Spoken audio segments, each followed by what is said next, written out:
शरद पूर्णिमा के दिन आ गया, शरद पूर्णिमा की रात्रि। बड़े से बड़ी बीमारियां, बड़े से बड़े रोग, बड़े से बड़े बड़े कष्ट इस शरद पूर्णिमा की रात्रि को छूट जाते। शरद पूर्णिमा की रात्रि को पीपल के पत्ते 5 लेकर उसके ऊपर खीर डालकर रात्रि को खा लेने से महाराज दमे की बीमारी, श्वास की बीमारी रुक जाती। वो बीमारी बढ़ती नहीं है, उससे कष्ट नहीं होता। जिन बच्चों के नेत्र कमजोर होते हैं, रोशनी कमजोर होती है, शरद पूर्णिमा के दिन रात्रि को 12 बजे भगवान चंद्रदेव का दर्शन कराइए। 5 से 7 मिनट तक नयन मिलाए चंद्रदेव के साथ, और बाद में एक पीपल के पत्ते पर खीर जो चंद्र के नीचे रखी हुई है उसी खीर को चटा दीजिए। फिर चंद्र का दर्शन कराओ, फिर खीर को चटा दीजिए। महाराज नयन की ज्योति बढ़ती है, नींद नहीं आती तो निंद्रा देवी प्रवेश करती है, निंद्रा अच्छी आती है, आनंदित होता है।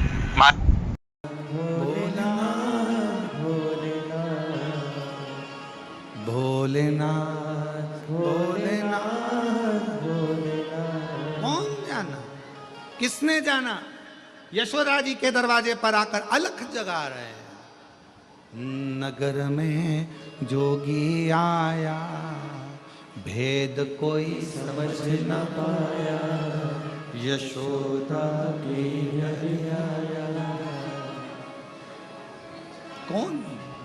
सबसे बड़ा है तेरा भोलेनाथ भोलेनाथ भोलेनाथ। कौन जाने शिव जी को? कौन?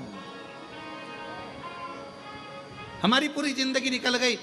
शंकर भगवान को कैसे जानोगे, शिव को कैसे पहचानोगे? तो शंकर को जानने के लिए यशोदा मैया ने कहा, मैं तुम्हें नहीं जानती, मैं तुम्हें नहीं पहचानती, मैं लाला का दर्शन नहीं कराऊंगी, मैं भगवान का दर्शन नहीं कराऊंगी। यशोदा लेके ही नहीं आई। पर भगवान मन में सोचे कि तूने पूतना को तो तुरंत दे दिया था, तुरंत। और जा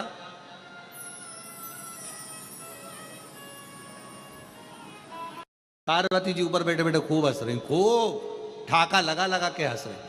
शंकर भगवान ने जो देखा पार्वती जी को, पार्वती जी मुस्कुरा रही, हंस रही। शिव जी का हृदय जल रहा। बताओ, मैं दर्शन, मैं तो ऊपर के गए आया था, शिव जी ने ऊपर कहा था पार्वती जी को, पार्वती जी ने कहा था मत जाओ, दर्शन वर्शन नहीं मिलेंगे। पर भगवान शंकर बोले, मैं शिव, जब पूतना की गोद में भगवान आ सकते हैं तो मेरी भी गोद में आ जाएंगे। पार्वती जी जानती थी कुछ नहीं मिलने वाला, जाओ जाओ। और पहुंच गए। अब नीचे जाने के बाद मिले क्या? अब पार्वती जी हंस रही हैं। शंकर भगवान भी मन में सोच लिए, आऊंगा नहीं जब तक के गोदी में लाला नहीं आएगा, आऊंगा, आने वाला मत। यमुना जी के घाट पर भगवान शंकर बैठ गए, भस्म रमाकर, जटाजूट बांधकर, और बड़ा सुंदर सा एक पोटला बांधकर शिव जी बैठ गए, एक सुंदर सा रूप रखकर। इतने में सारे नगर की गोपियां जा रही थी। शंकर भगवान ने एक गोपी को इधर बुलाया, इधर आ, इधर आ, इधर आ, इधर आ, जल्दी आ, जल्दी आ। इतने में गोपी बाबा का रूप देखकर और भग गई। अब दूसरे ये भी नहीं पहचान पा रही, और दूसरे, तू इधर आ, तू इधर आ, इधर आ। इतने में दूसरी ने हिम्मत करी, बाजू में जाके बैठ गई। बाबा क्या बात है, भूख लगी है? शंकर भगवान बोले, नहीं। पानी पियोगे? हाँ। तो फिर शंकर भगवान ने कहा, मैं तेरा भाग्य देख रहा हूं, तेरी किस्मत बड़ी विचित्र है, बड़ी विचित्र। परसों तेरी सास ने तुझे कमरे में बंद कर दिया था। अरे बाबा बिल्कुल सत्य बोले हो। फिर तेरा पति आया, कमरा खोला, बिल्कुल सत्य बात है, बिल्कुल सत्य। मालूम है तेरे घर में झगड़ा क्यों हुआ था? बाबा आप बताओ। 4 मटके सास के मायके के तेरे हाथ से फूट गए थे। बाबा बिल्कुल सत्य कहा। अब तो पूरे नगर में बात पहुंच गई कि बाबा आया है, बड़ा पहुंचा हुआ है, सबका भाग्य बता देता है। यशोदा जी के कानों में शब्द गया कि बाबा यमुना जी के तट पर बैठा है, भाग्य बताता, बड़ा सुंदर बताता। यशोदा चल तू। यशोदा जी आई, और आते से जो यशोदा जी ने देखा, ये तो वो ही है, ये तो वही है जो मेरे दरवाजे पर आया था, कन्हैया को मांग रहा था, दर्शन करने के लिए गोदी में मांग रहा था, मैंने नहीं दिया। मैं नहीं पूछूंगी इससे भाग। इतने में तुरंत भोले बाबा ने हाथ से इशारा करा, यशोदा रानी को इधर आओ, इधर आओ, इधर आओ, जल्दी जल्दी बैठो इधर बाजू में। अरे तुम्हारे बेटे के ऊपर काल मंडरा रहा, काल, इसलिए निवेदन है कल तेरे दरवाजे पर आऊंगा, तेरे बेटे को देखूंगा, मुझे गोदी में देना, अपनी भस्म झड़ा दूंगा, तेरे बेटे का काल चले जाएगा। अब तो यशोदा जी बोली कल टाइम पे आ जाना बाबा, टाइम पे आ जाना, बिल्कुल मैं इंतजार करूंगी। अब तो यशोदा जी जो सुनकर गई, इतने में भगवान शंकर ने डमरू बजाया, पार्वती जी ऊपर से देख के चिंता में पड़ गई, इनको तो दर्शन मिल गए। पार्वती जी ने सोचा जाओ तो सही, पहले तुम जाओ फिर देखती हूँ।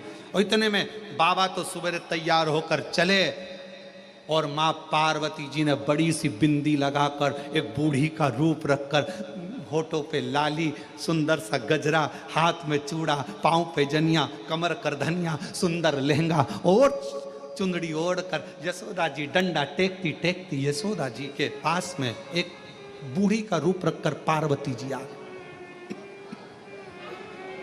मां पार्वती जी, मां अंबा जगदम्बा माता पार्वती जी बड़ा सुंदर रूप रखकर आई। आवाज लगाई दरवाजे पे डंडे से, यशोदा यशोदा यशोदा। यशोदा जी ने कहा कौन है? अरे दरवाजा खोल। यशोदा जी ने पूछा तुम कौन? यशोदा, भगवान से इतना जरूर कहना, बुढ़ापा जरूर देना, मना नहीं है, बहुत अच्छे से देना, पर अपने कपड़ों की बटन अपने हाथों से लगा सकूं, अपना भोजन अपने हाथों से कर सकूं, चलती चलती घर के पास में जो शंकर जी का शिवलिंग है, मंदिर है, एक लोटा जल वहां चढ़ाती रहूं, शरीर चलता रहे। इस शरीर को पलंग पर मत पटकना, बाकी का बुढ़ापा भले दे दे।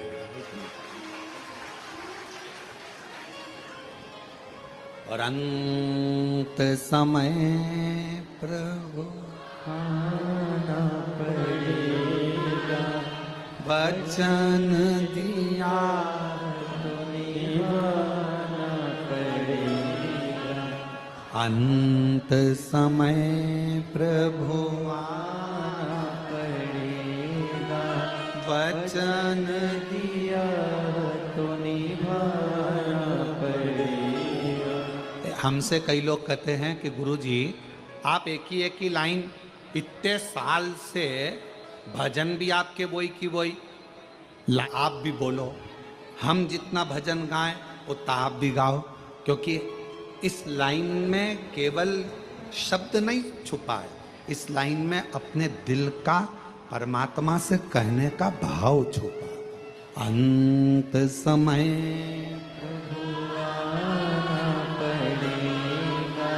वचन दिया तो निभाना पड़ेगा। आए ना आए प्रभु कुटुंब कबीरा, अंत समय प्रभु आना पड़ेगा, वचन दिया तो निभाना पड़ेगा। अंत समय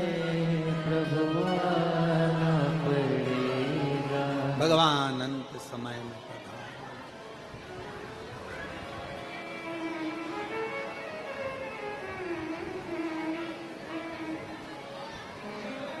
अंत समय।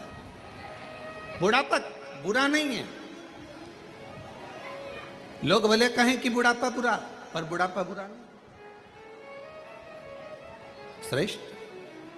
भजन के लिए, स्मरण के लिए, कीर्तन के लिए, मंत्र जाप के लिए, नाम जाप के लिए, नाम कीर्तन के लिए श्रेष्ठ। फूला, शरीर में एक रोग लग गया फूला के।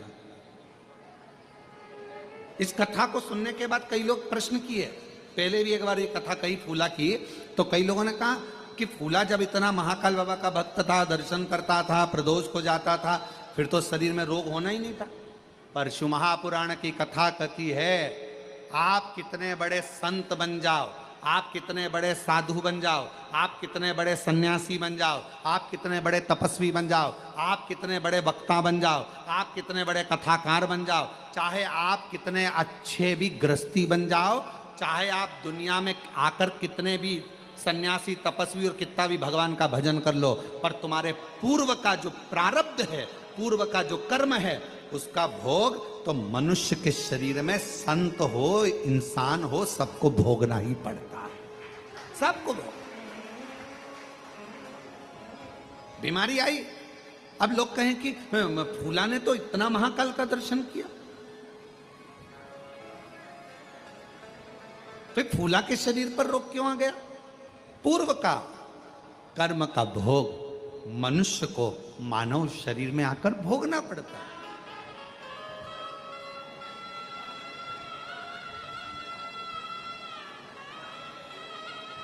आज प्रातः में हमारा मॉर्निंग वॉक के समय पर यही संवाद चल रहा है।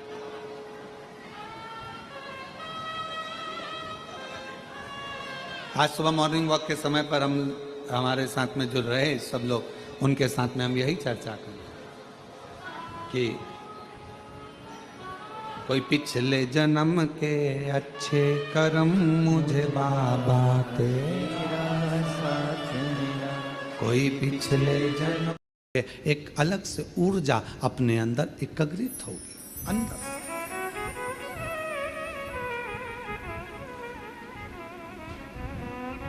वो ऊर्जा हमें मिले। एक बच्चे ने लिखा,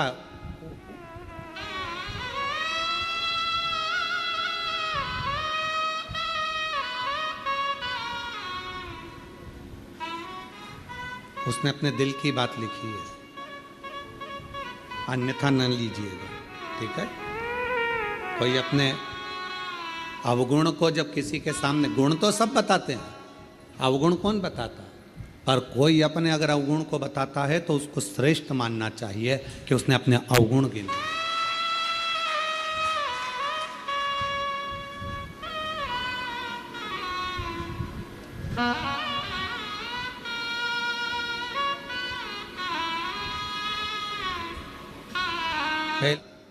सुधरने का प्रयास किया।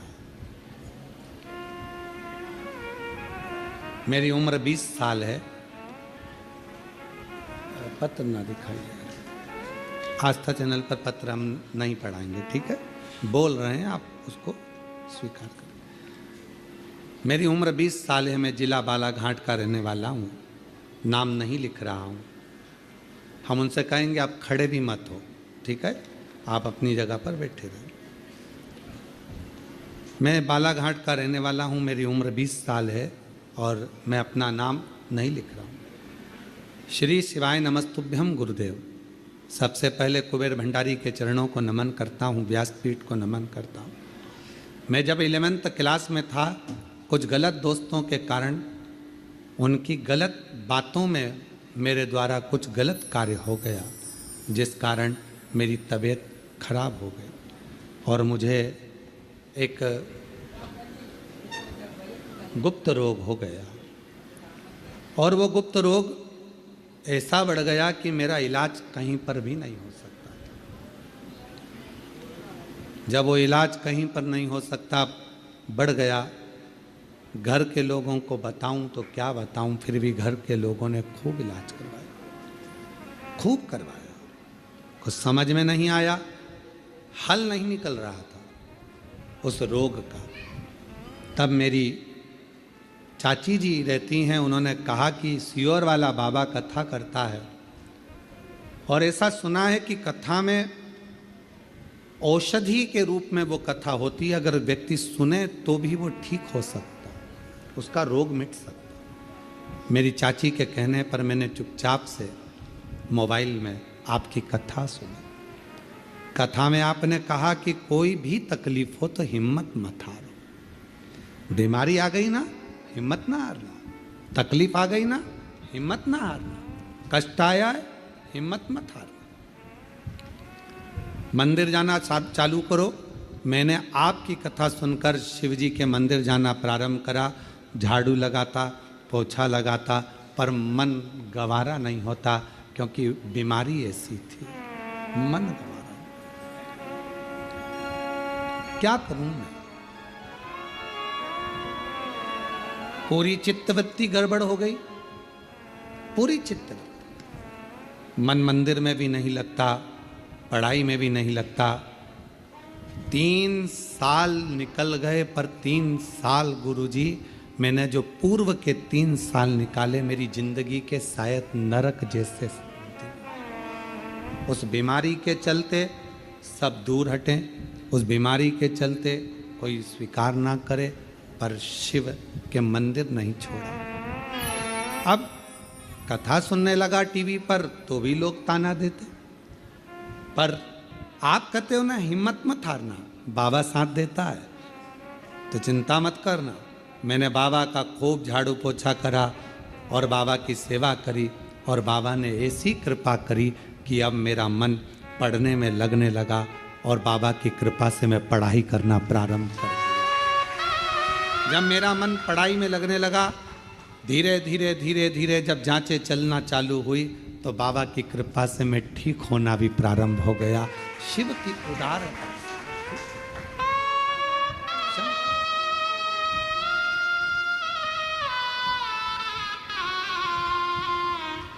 आज केवल बाबा को प्रणाम करने के लिए आया हूं कि मुझे बाबा ने बहुत बल दिया और मुझे स्वस्थ किया। एक बेलपत्र की चाह रखता हूं, पर मेरा बेटे से निवेदन है आप मत आओ व्यासपीठ पर। हम जब कक्ष में पहुंचे, आप आकर बेलपत्र हमसे लेकर चले जाना, हम दे देंगे पत्र। बालक लिखता है मेरी पूरी जिंदगी अगर मैं भगवान शिव को दे दूं तो कम नहीं, क्योंकि उसने मुझे पूरा ठीक कर दिया। शिव को मेरा बेटों से निवेदन है, मेरा बेटियों से भी निवेदन है, आप अपने मित्रों से मित्रता उतनी रखें जितनी जरूरत है। इस बेटे से पूछूंगा, आज की वो मित्रता नहीं है कि आप सोचो कि कृष्ण और सुदामा की मित्रता होगी। आज की वो मित्रता नहीं है कि आपको लगे कि कर्ण और दुर्योधन की मित्रता होगी। आज की मित्रता वो नहीं है कि अर्जुन और भगवान कृष्ण की मित्रता होगी। आज की मित्रता तो केवल आपके द्वारा धन है, उसका भोग करना है, आप श्रेष्ठ हो, आपका भोग करना है, उसके बाद आपको लात मारकर बाहर कर देगा। सतर्क हो जाए मेरे बेटा बेटियां, सतर्क।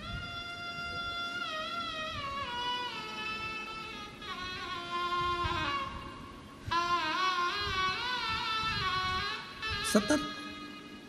और आपकी सतर्कता आपकी जिंदगी बना सकती है। आपकी सतर्कता।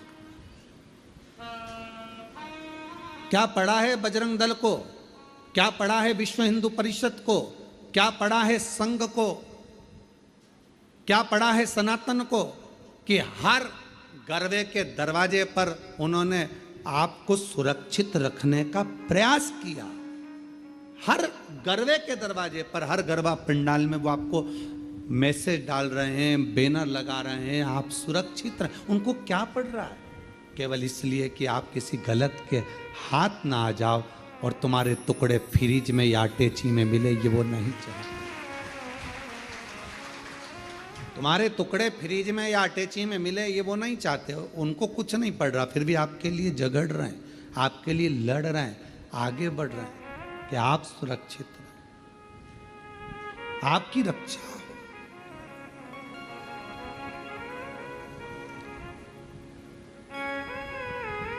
एक एक की रक्षा का विषय है, रख दिया, भूल गए, स्मरण में नहीं, मर्जी से ही आनंद पाते। अपनी मस्तक पर मलिया गिरी चंदन, ऐसा तिलक लगाया, मोर मुकुट कानों में। भगवान को सजाना कोई सरल बात है? सरल है?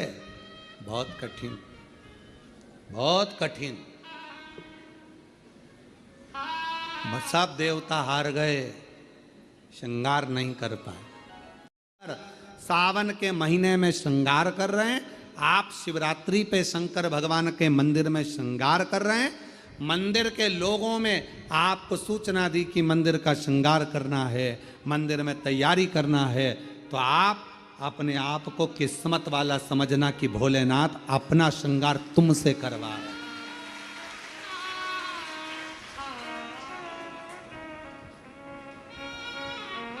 भोले बाबा आपसे श्रृंगार करवा रहे हैं।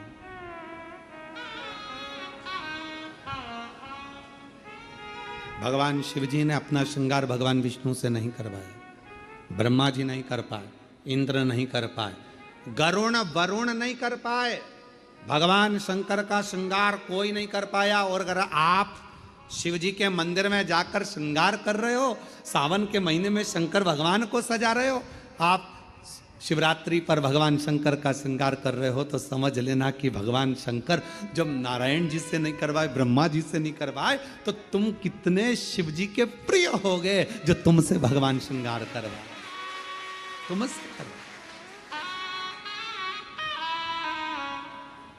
और वो कितना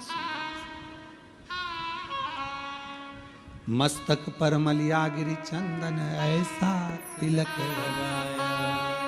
बाबा अगर आप सज रहे हो और हमसे सजवा रहे हो, तो ये तो हम पर आपकी करुणा, हम पर कृपा है।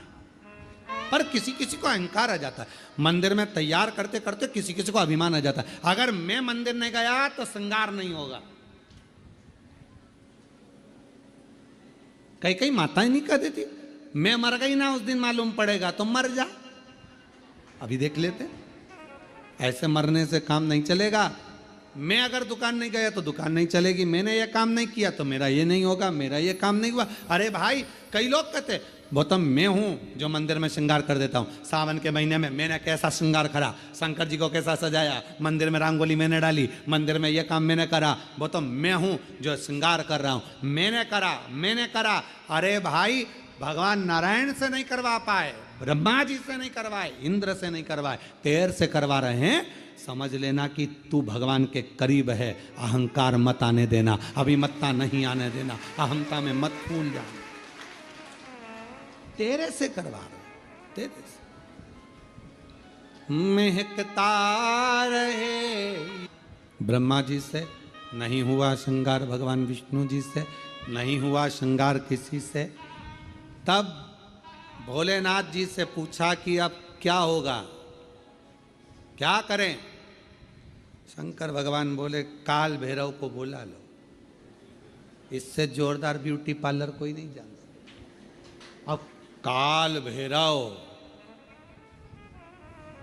नाम सुनते से ही लोगों की हालत ढीली हो जाती है। काल भैरव, बटुक भैरव, ओहो बाल भैरव, नाम सुने तो आदमी के आगे आधे से ज्यादा के पसीने छूट जाते। काल भैरव, भयंकर रूप, बड़े विकराल नयन, दंत, स्वरूप काला, भयंकर बाल, त्रिपुंडा लगा हुआ। अब इतना तो क्या, तुमने देखा होगा ब्यूटी पार्लर वाले जितने भी होते हैं पहले खुद का श्रृंगार करते हैं। जब वो ही सुंदर नहीं होंगे तो दूसरे को क्या खाक सुंदर बनाएंगे। पहले स्वयं बोला सही है कि गलत है, पहले उनको खुद का श्रृंगार करना पड़ता है। एकदम बढ़िया लाइन वन खींच के डब्बा मब्बा भरो, फिर यहां से नीली पीली हो जाओ, बाल खुले, दांत बड़े बड़े, टीकी लंबी चौड़ी, और होठ काले और दांत सफेद। तो फिर तो वो हमारे यहाँ श्राद्ध पक्ष में हमारे यहाँ दीवार पर वो गोबर से बनाती हैं संजा, तो उसमें गाती हैं हिरनी को बड़ा बड़ा दांत कि थारी अम्मा मारेगी कि कूटेगी, संजावाई चली ससुरा। अब हमारे यहाँ इधर गाते, अब तुम्हारे उधर गाते कि नहीं गाते वो हमको नहीं मालूम, पर हमारे इधर गाते संजा है होली है पूज लो। अब वो तो छोटी सी गाड़ी लुढ़कती जाए, बामें बैठी संजा माय लहंगो लहराती जाए, चूंदड़ी चमकाती जाए, चूड़ला दमकाती जाए, संजा बाई बोझ जाए। अब तो गाय सब गाने, अब वो मालूम पड़े पार्लर जिसके यहाँ जा रहे हो श्रृंगार करने, अब मालूम पड़े वही विकराल रखे, तो मन में आए तुम तैयार तो कर दोगी? हाँ, किसके जैसी करोगी? मेरे जैसी? रिंदे हाथ जोड़ो, हमको नहीं होना तैयार है। तो पहले पार्लर वालों को तैयार होना पड़ता है, पहले पार्लर जो चलाए पहले वो श्रृंगार करे, तब तो अब भगवान नारायण जी से भगवान शिव तैयार नहीं हुए, भगवान ब्रह्मा जी से नहीं हुए, इंद्र से नहीं हुए, फिर पूछा कौन को बुलाया जाए, सब हार गए। आखिरी में सूचना कर दी काल भैरव को, भगवान काल भैरव आए।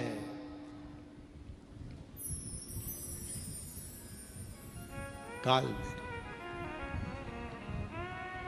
और जो काल भैरव पहुंचे शंकर भगवान के सामने, शिव जी से पूछा प्रभु क्या करना है? शंकर भगवान कहे तैयार कर दे। तैयार? हाँ।